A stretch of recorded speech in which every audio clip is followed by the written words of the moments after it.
Este reloj aparece siempre después de un logro importante. Nunca antes.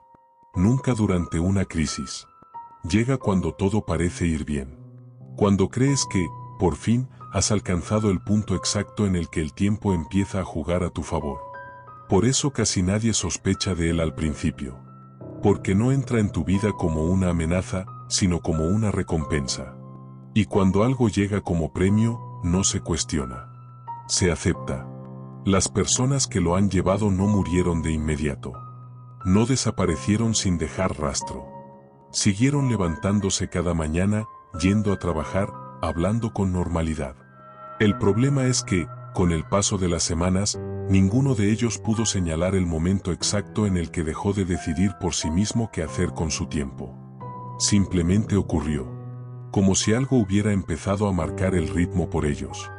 Todos describieron la misma sensación inicial. Una calma extraña. Una productividad inusual. La impresión de que los días, por primera vez, encajaban perfectamente. Y eso fue lo que los atrapó. El reloj es una pieza de alta relojería moderna. Carísimo. Exclusivo. De esos objetos que no necesitan demostrar nada porque su sola presencia ya lo hace. Caja de titanio claro, esfera limpia, sin números innecesarios. El segundero se desliza con una suavidad casi hipnótica, sin saltos, sin ruido. Cuando lo sostienes, notas algo inquietante, no pesa lo que debería. Como si el tiempo que contiene no tuviera masa. Como si no fuera tiempo normal. Javier lo recibió tras cerrar una operación que lo colocó definitivamente en la élite de su sector. No hubo ceremonia. No hubo discurso. El reloj llegó en una caja sobria, acompañado únicamente por una frase grabada en el interior. Ahora sabrás aprovechar cada segundo. Javier sonrió. Le pareció apropiado. Incluso elegante. La primera noche que se lo puso, durmió menos de lo habitual. No porque no pudiera dormir, sino porque el descanso le resultó innecesario. Se despertó antes de que sonara la alarma, completamente lúcido, con la sensación de haber aprovechado el sueño de forma óptima. Miró el reloj. La hora era exacta. Demasiado exacta. Durante los primeros días, todo mejoró. Pensaba más rápido. Respondía con precisión. Tomaba decisiones sin dudar. No perdía tiempo. No se distraía. El reloj parecía acompasarse con su pulso, ajustarse a su respiración, sincronizarse con su cuerpo de una forma tan natural que dejaba de notarse, y eso era lo más inquietante. Porque Javier empezó a dejar de mirar la hora. No porque no le importara, sino porque ya no lo necesitaba. El reloj siempre estaba donde debía. Siempre indicaba el momento exacto para hacer algo. Llamar. Levantarse. Hablar. Callar. Y Javier obedecía sin darse cuenta. Una noche, al quitárselo antes de dormir, sintió una ansiedad repentina, visceral, injustificada. Como si hubiera dejado sobre la mesa algo más que un objeto. Como si se hubiera desprendido de una parte funcional de sí mismo. Intentó ignorarlo. Apagó la luz. Tardó horas en dormir. Cuando despertó, el reloj estaba de nuevo en su muñeca. Javier no recordaba habérselo puesto. El reloj marcaba la hora correcta. Siempre la marcaba. Y en ese instante, sin saber aún por qué, una idea incómoda empezó a abrirse paso en su mente. Tal vez el reloj no estaba midiendo su tiempo. Tal vez estaba empezando a decidirlo. Con el paso de las semanas, Javier empezó a notar desajustes que no podía explicar. No eran grandes fallos. Eran grietas.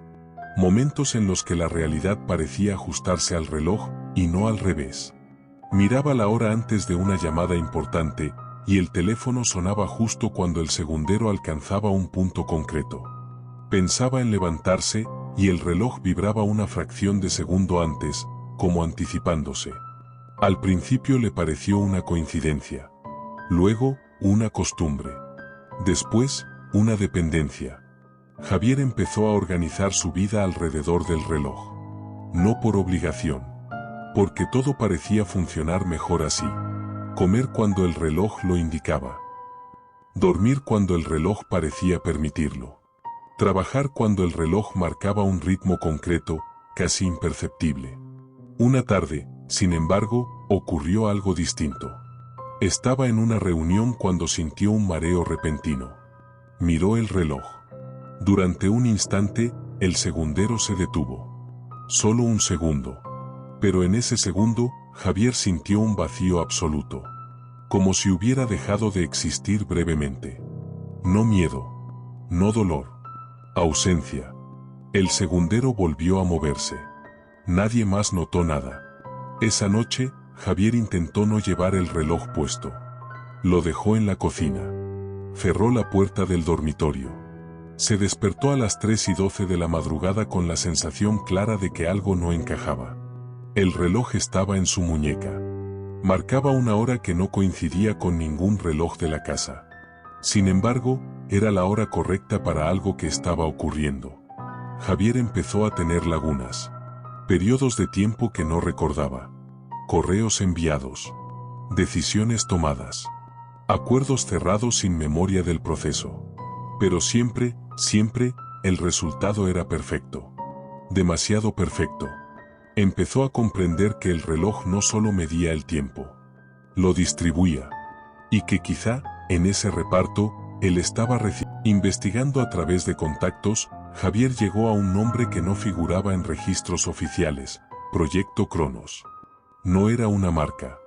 Era un programa cerrado, financiado por grandes fortunas obsesionadas con la eficiencia absoluta. La premisa era simple y aterradora: el tiempo humano es caótico, desordenado, emocional. Si se podía regular, optimizar y redistribuir, el rendimiento sería perfecto. El reloj era el resultado final. Cada unidad estaba vinculada a múltiples sujetos anteriores.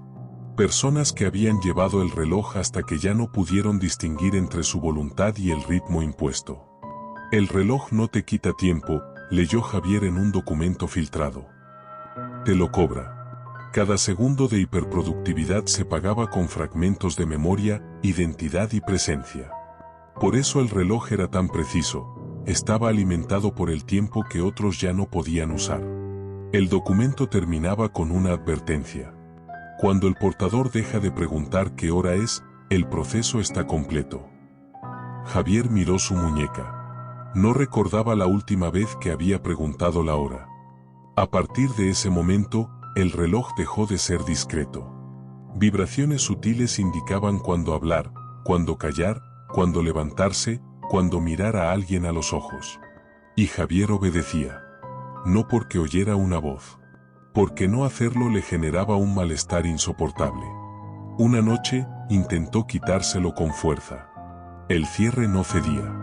La piel alrededor de la muñeca estaba enrojecida, como si el reloj se hubiera ajustado con el tiempo. Javier sintió pánico por primera vez. El reloj vibró. El segundero se detuvo. Y Javier perdió el conocimiento.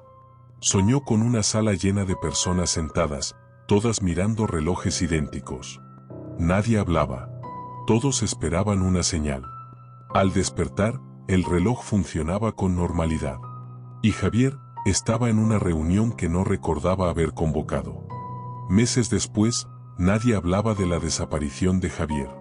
Simplemente dejó de estar. En su lugar, un nuevo consultor empezó a destacar en los mismos círculos. Impecable. Preciso. Siempre puntual. Llevaba el mismo reloj. Nadie se preguntó de dónde había salido.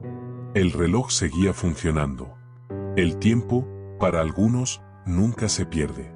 Solo cambia de dueño.